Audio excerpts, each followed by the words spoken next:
Good day, everyone. For today, we're talking about elocution speech. For my part is the description of elocution speech.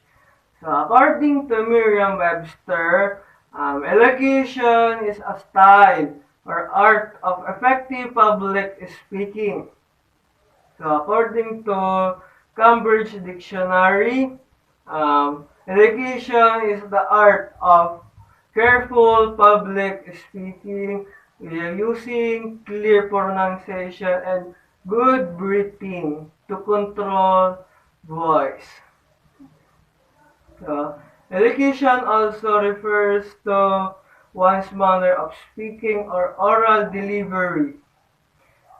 Elocution particularly refers to use reference to an orator's manner of speech when speaking or reading aloud in public.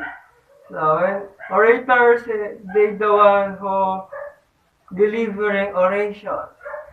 Oration is a formal message or speech um, usually delivering in ceremonial events. So, elocution can also refer to a field of study and the study of proper public speaking with particular attention paid to pronunciation, grammar, style, and tone. The term elocution is mainly used in reference to a speaker's manner of speech when speaking or reading aloud in public. And that's all for the description of elocution speech. And thank you and good day. Good day everyone. So now I'll be talking about how to improve our elocution. Number 1 is drink sufficiently. Drink sparkling water or tea, no fruit tea, to adequately moisten your vocal cords. Number 2, be rested. Try not to spend the evening before your presentation in noisy, smoky bars so that your vocal cords are not burdened. Number 3, stand straight and keep your balance on both feet. Try to keep your shoulders back so that your chest stands out. Number 4, inhale deeply into your diaphragm and exhale. Try to exhale for 5 to 10 counts and then exhale before your next sentence. This will make you feel calmer, giving you enough oxygen to speak even in a long sentence without inhaling in between. Number 5, develop vocal resonance out of your chest. Try to keep a lower register in your tone of voice. Generally, a lower pitch is more pleasant to the ear. Number 6, record your presentation and pay attention to the sound of your voice and intonation. Where could you improve? When do you sound confident and self-conscious? Number 7, speak slowly without any rush. Take a deep breath after each sentence and use the break to focus and think of your next words. Number 8, check how fast you speak. Nothing is worse than hastily rattling down your presentation. It is important not only to be heard, but also to be understood. Number 9, speak clearly. A fun way to train how to speak clearly is to practice tongue twister. And lastly, number 10, say Find your personal voice volume by repeating a humming tone right after each sentence. This way, you will find a pitch which is deep and confident. And that's all. Thank you.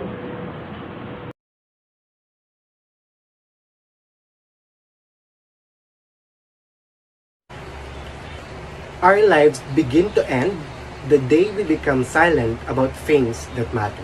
A quote by Dr. Martin Luther King Jr. Good day everyone, I am Alvin O. de la Peña, a student a registered voter, and a Filipino, discussing to you today about the importance of our voice, our right, and our vote. By the time we reach our legal age, 18, we become entitled to do many things, and one of which is our right to vote. Our right to vote is not just a right. It is a privilege that most of us fail to see and recognize. Every single vote is powerful, and our vote opens a chance, a possibility, and an opportunity for us to attain change and be part of that change. It is our social responsibility as Filipino citizens to vote and empower and not be negligent about these coming elections. When we vote, we speak up our minds, we stand up for what we think is right, and we hope for the better. Most importantly, we show our love for our country. As you shade your ballots, you become part of the voice we all hear for a couple of years. You become part of the change that we all want to see, and you become the face of our future. And this is why we should take care of our vote and our right to vote. We should also be analytical on who we vote for, because our vote will bring the best or the worst of all of us. Good day, I am Kimberly Baldicanias, and for today's video, I am going to discuss the characteristics of elocution speech. The characteristics of elocution speech is clear, expressive speech, distinct pronunciation, articulation, the accent, the emphasis, the inflections, and the gestures are the characteristics of elocution. We have a 10 effective characteristics of elocution speech. Number 1 is the clarity. Clarity is an essential feature of a good speech. A speech should be clear so that the audience can understand it easily. If it is not clear enough to express its meaning to the audience, it will become ineffective. Number 2, the definiteness of the message. The message of the speech should be definite and relevant to the subject matter. Number 3 is the conciseness. The audience becomes impatient with a long speech. Hence, speech should be as concise as possible. However, it should not incomplete. And for number 4, the interesting. A speech should be delivered in an interesting and pleasing way so that the audience is motivated to pay attention. In order to make the speech interesting, various stories, examples, quotations, and jokes can be cited in a speech. Considering the audience. Of course, the speech is delivered to a specific audience, so the speaker should actively consider expectations and interest and the nature of the audience. Speaking slowly. An ideal speech is one that is delivered slowly and in the usual tone. It helps the audience to hear and understand the message clearly. It's free from emotions. Another important feature of a good speech is that should it be delivered in an unbiased and an emotional way. Speaker's emotion may drive him away from the main theme, the use of the body language. Good speech goes with necessary body language. Therefore, at the time of delivering a speech, the speaker should use various non-verbal cues. And lastly, the ensuring participation of the audience. A good speech is one that ensures the participation of the audience with the speaker. That means the audience will ensure their attention through effective listening, expressing their solidarity with the speech, and so on. Hi, I am Paul Allen Biancoy from PSU 22E. And we all know that elocution is an art of effective public speaking. But me, or we as a future educator, how can we apply it to ourselves? How can we become an effective public speaker, which is a big attribute once we become a teacher someday?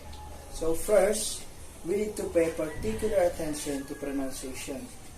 We need to know how to pronounce some words so that when we're speaking in front of the public or when we're speaking in front of people, they can understand what we are saying.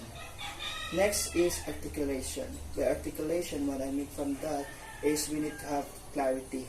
When speaking, we need to be clear, we need to be heard. Next is emphasis.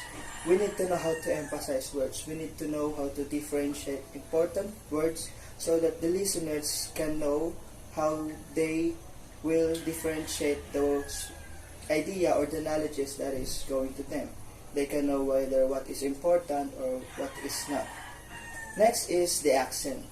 Maybe in this section or in this sector, in accent, we have different accent because it depends on our dialect. But what we need to have or what we need to do is to have an accent that is or that can be understood by people, by the public or by the listeners. And the last one is these gestures. This may be simple but this can help us on giving idea on what is the message that we are trying to convey to the listeners. Like this, like I'm telling you what I wanted to share to you. That is the gesture that I am trying to do now. So yeah, I hope you get what I'm saying, and that is all.